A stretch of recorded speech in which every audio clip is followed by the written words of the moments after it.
Alright, what if Deku is Lucifer's son? Part 5. I almost said part 2. You guys really wanted me to do this. I tried to do it last night. It didn't work. I'm bored. I have nothing to do. My family's downstairs. I just got glasses so I can see everything now. But I don't need them for recording, so I think I'm going to take them off. Oh god. Oh no. Holy shit. I am blind as a bat. Okay. Put these back in the case. Ba-da-boo. Okay. Okay. So. All right, we start off. We left off with Izuku taking Bakugo and flying off out of the USJ, right? And All Might having his nose broken, flying through buildings, getting, standing up and leaving because he's powerless.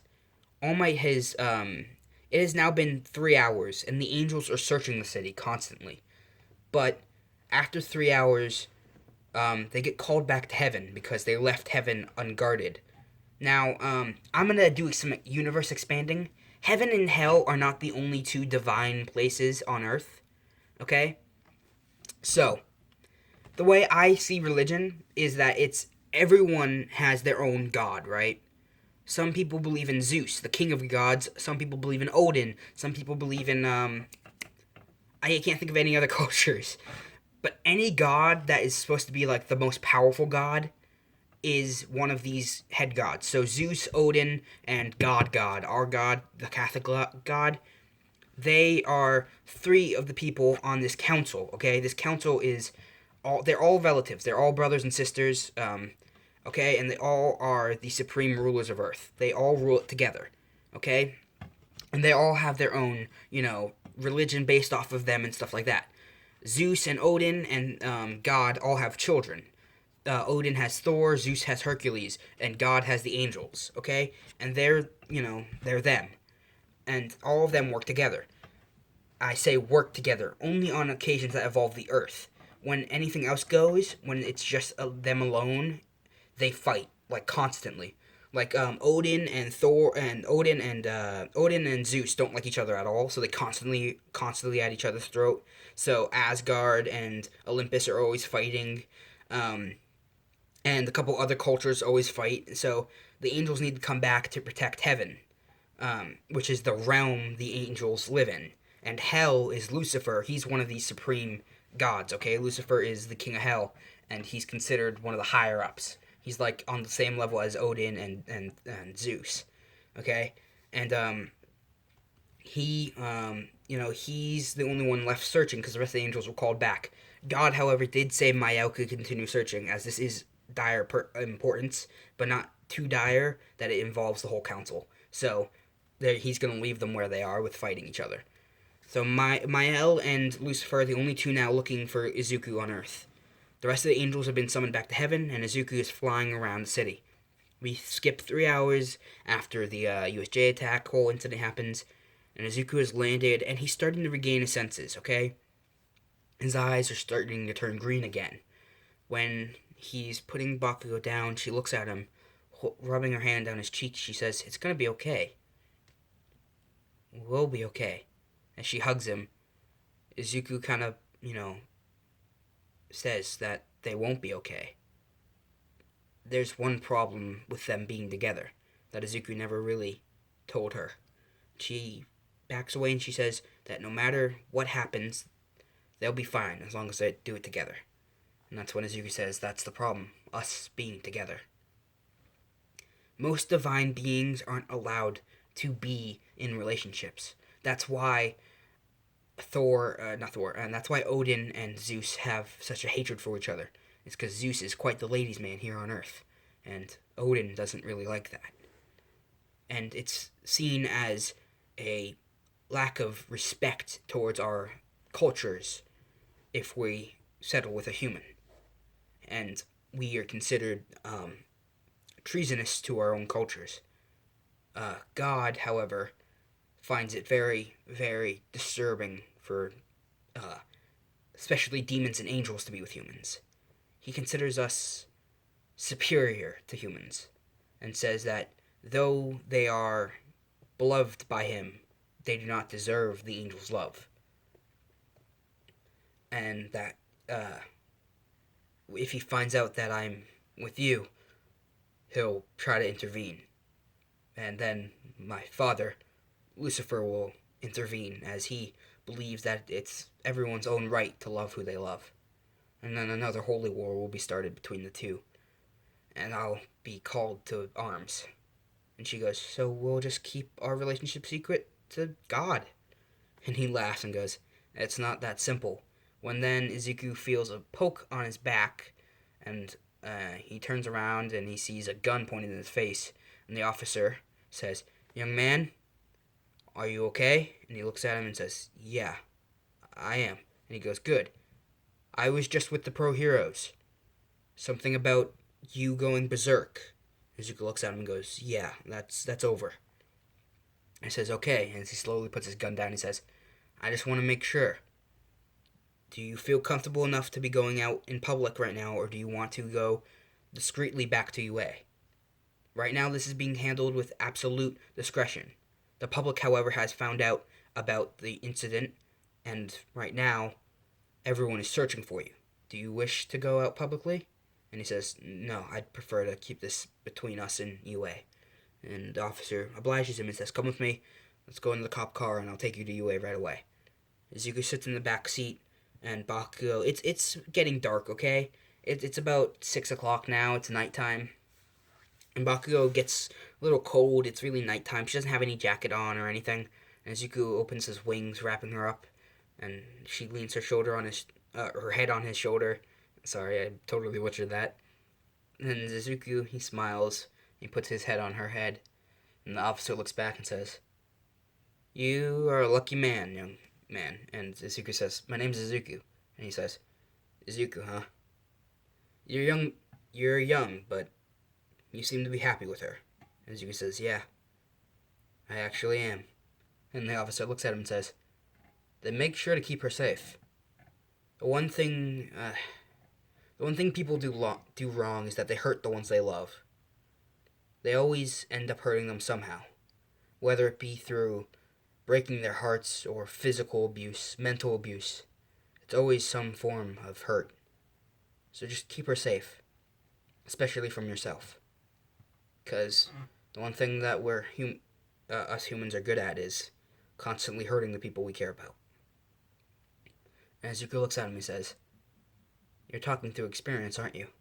The officer looks at him and says, yeah. I was married. And Izuku says, well, congratulations. And he says, not anymore. She committed suicide. And Izuku looks at him and says, oh, I'm sorry to hear that. He says, I wish there was more I could have done to prevent it, you know? She wrote a letter to me the day before.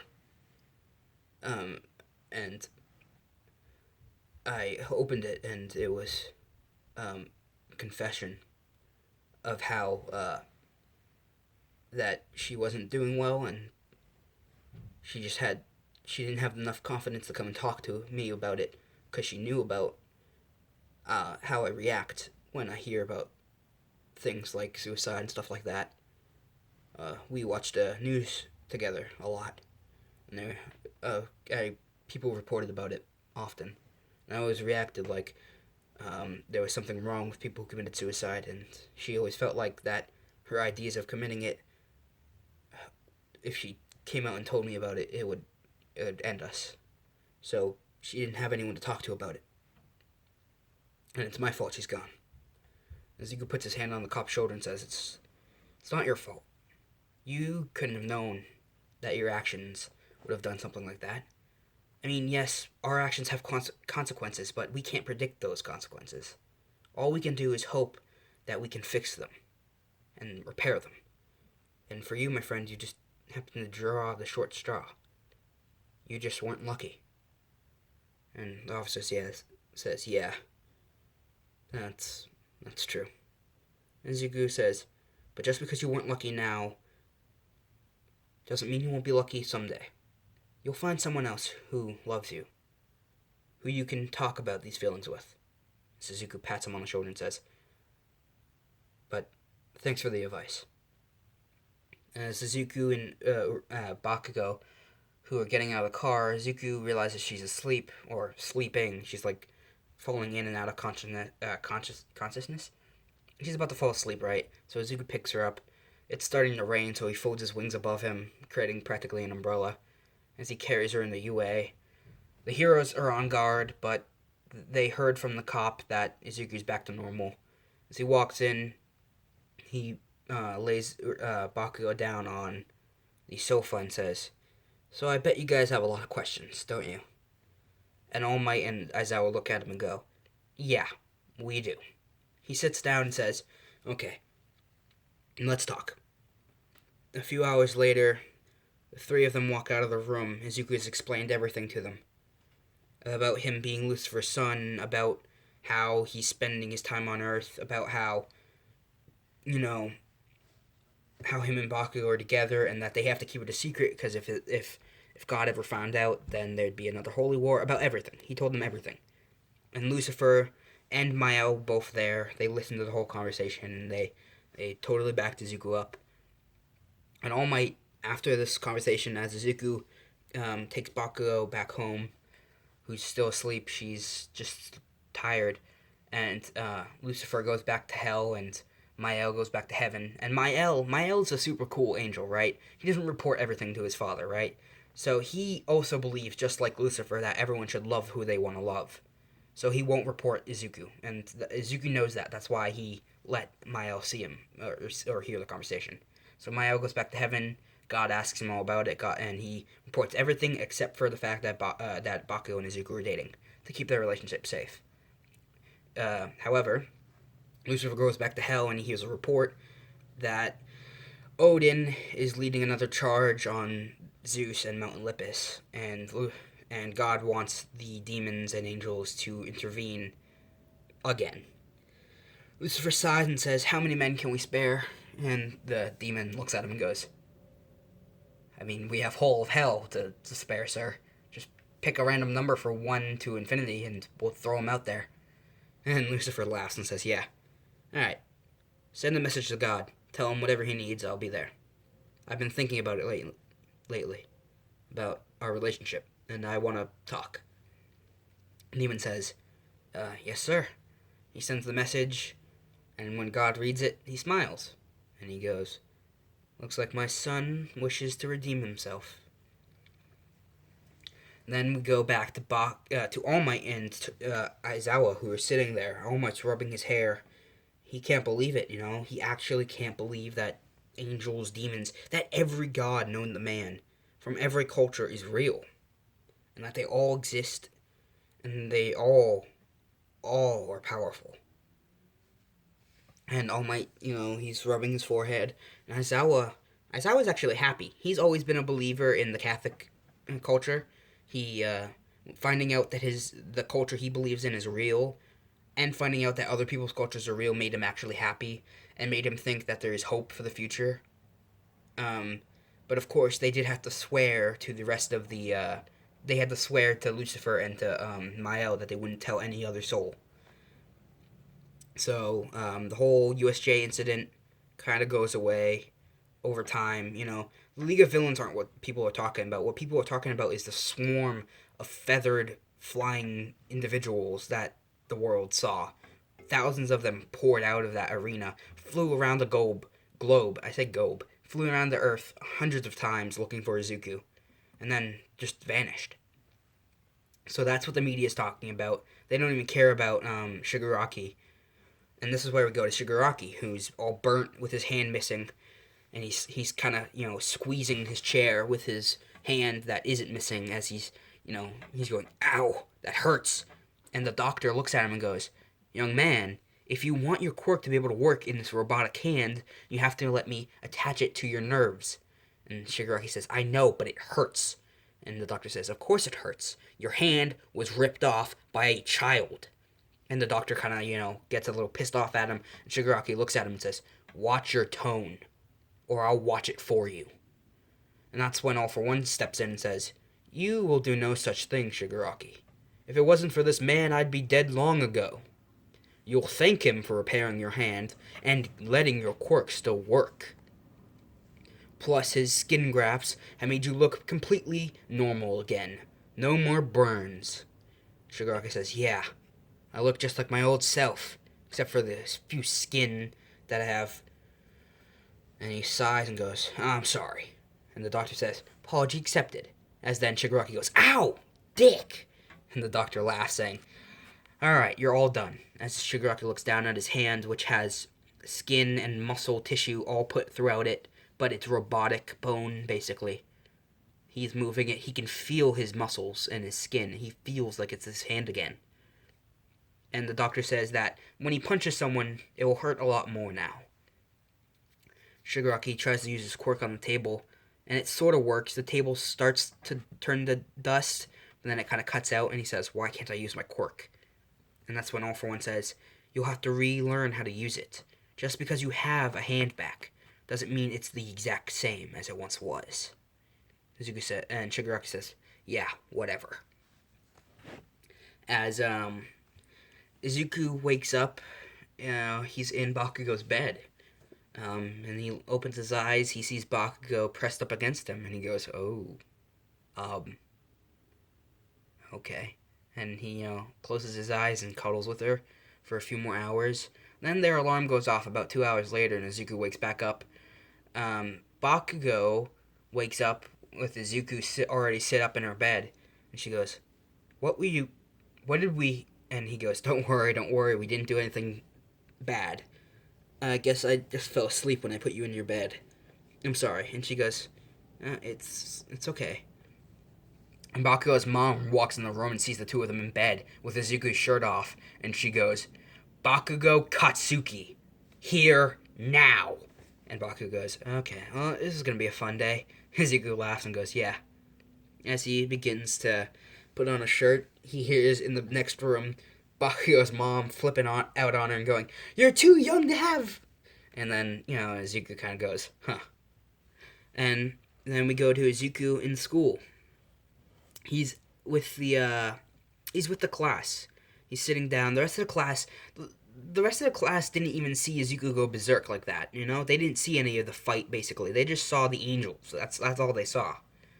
And that was really it. So they don't, they're not scared of Izuku.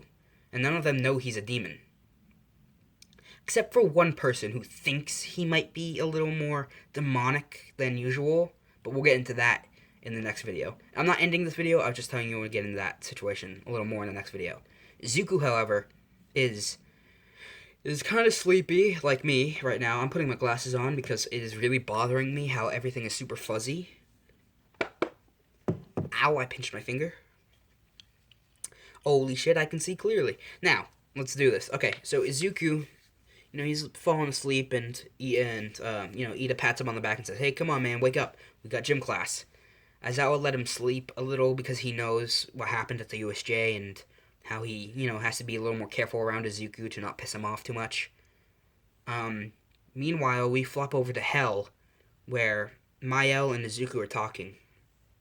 And Mael says, it's a scary idea. Mael says, and Lucifer says, yeah, love usually is. And Mael says, yeah, I understand that Izuku is in love with this girl, but the idea that she could calm him down. We both know what he is. It's one of the reasons you took him in. And Izuku says, yeah. And not Izuku. Lucifer says, yeah, I know why I took my son in. I don't have to be reminded of the danger that he proposes onto all of the gods. And Mael looks at a picture of a rogue angel that Izuku may or may not kind of look a little bit like. Now, this picture, if you don't know what I'm doing, I'm making Izuku part angel. This angel has green hair just like Izuku, even green eyes with freckles. He looks just like Izuku, but with white wings and a halo. And that's when Lucifer says, do you really think he could be alive? And Mael says, I don't know, anything's possible. After the last war, we swore not to fight each other anymore, Lucy. But the idea of him being alive, that could bring back the whole war again. Lucifer says, yeah, I know. The whole idea of him being dead stopped us from trying to kill each other, but him coming back won't make us fight each other again.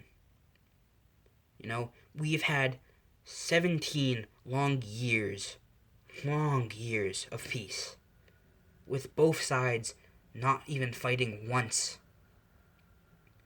And if he comes back, we might not fight again, and everything will go back to the way it should have been before I went down to hell, and and the war. And Michael puts his hand on his shoulder and says, "Hopefully, one day we'll go back to being like that, being as close as we once were. But for now, we must stay separate and keep our families safe. Keep an eye on young Izuku. Make sure he doesn't go out berserk again. As we both know, an angel is far more dangerous than any demon. And with his blood being half angel that was corrupted into a demon, he's stronger than you by far." And then he says, "Don't forget, he's also human." And that's why Mael says, "Exactly. Humans, they're fragile. Their emotions cloud their judgment. They hurt each other out of greed, lust, and pride, and all of these horrible sins." And Lucifer says, "Yeah, but they also have some redeeming qualities." And Mael laughs, saying, "Yeah, they must get that from my side." As he flies off to heaven, Lucifer laughs and says, "Yeah." As he rubs his hand on the picture of the young man, and he says, "I hope you're alive, brother." As we go to America, as we see a young man with green hair and freckles smile, like he heard the whole story. As we go back to Izuku, who's now in class at gym class, it's the usual training exercise. But Aizawa pulls him aside and says, "Hey, Izuku, I need to talk to you." And Izuku steps aside and says, "Yes, Mr. Aizawa?" He says, I know everything." And he says, "I know you know everything about me." And he goes, "No, not like that. I meant, I know everything about what you're going through." And Izuku says, "What do you mean?" And Aizawa says, "Like you, I have instances where my emotions cloud my judgment, and I lose control. I wasn't always a hero. Actually, there was a time where I was very close to being a villain." As we get a flashback of Aizawa beating someone, blood pouring down his fists, as this person is just getting beat up, and the cops pull Aizawa off of this boy. And Aizawa flashes back to now and says, "So I understand what you're going through internally. I understand it. And just let you know, I'm here if you need to talk." And Izuku smiles and says, "I always knew there was something I liked about you." As he hits Aizawa on the shoulder and flies back to his exercise. Aizawa smiles and goes, "Me too. I always did think there was something about you." As he turns around, he sees some flash of light, and he kind of goes, "What was that?" As someone walks over to him, a young man covered in what seems to be dark black robes. As he pulls his hood back, Aizawa says, "Izuku?" And he goes, No. That's my son." And he goes, "You're a demon? You're not Lucifer." And he goes, No. My brother Lucifer raised him as my son." It's complicated. "But I'm Izuku's birth father."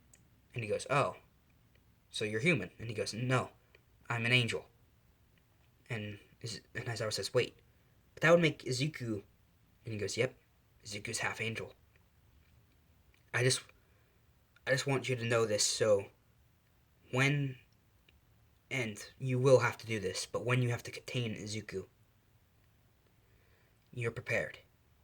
There is a pair of chains that can hold angels. Sorry, did I say angel? Like Chris Angel? No, angels. Chains, they're the golden chains of Eden. They're used to hold down angels who have fallen to the dark side, like the Force. But the chains will not hold Izuku for long. So if you can get them wrapped around him, you'll have to surround him with holy water and crosses. The chains mixed with the holy water and the crosses will be enough to contain him for a few days, and you'll have to constantly replace the holy water. After all, the fact of him being human, angel, and demon makes him one of the most powerful beings ever to exist. Stronger by far than my brother. And he goes, stronger than Lucifer, the devil? And he says, yeah. And if Izuku keeps going down the path he's going down now, he'll turn up just like Lucifer did. And he'll go down the same dark path. Yes, Lucifer is changing now, but it took him years, decades, just to even get a glimpse of kindness back in his heart. So you'll have to be there to stop Izuku when that pivotal moment comes where he makes a decision that will change the course of his life. And that's why I'm entrusting you, Aizawa. Because you have what it takes. What will happen to Izuku when he's put in front of that holy water and the crosses will not be pleasant. It will hurt him. But it will keep everyone safe and stop him from turning. So please, just promise me you'll make the right choice. As then the cloaked figure who just disappears in a cloud of white smoke. And Aizawa gets called over by Kirishima, and he goes, yes, young Kirishima, I'm here, what's up? And Kirishima says, are you not going to tell us what to do next? We all finished our exercise. He says, alright, 5-kilometer run around the school. And they go, yes sir, and they all start running. And Izuku didn't notice his father, because his father's, he's his father. And he's been able to avoid him his whole life, so. I'm going to leave you guys off with that little juicy bit of detailing about this. I actually like this. I'm going to do the next part literally right after this, after this one. So this is going to upload. I'm going to delete the footage so I can have space on my phone to remake another video. So I'm going to upload this. It's going to come out, What If Deku is Lucifer's Son Part 5, and then Lucifer's Son Part 6 should come out tonight or tomorrow. Okay? Bye. Hauser signing out.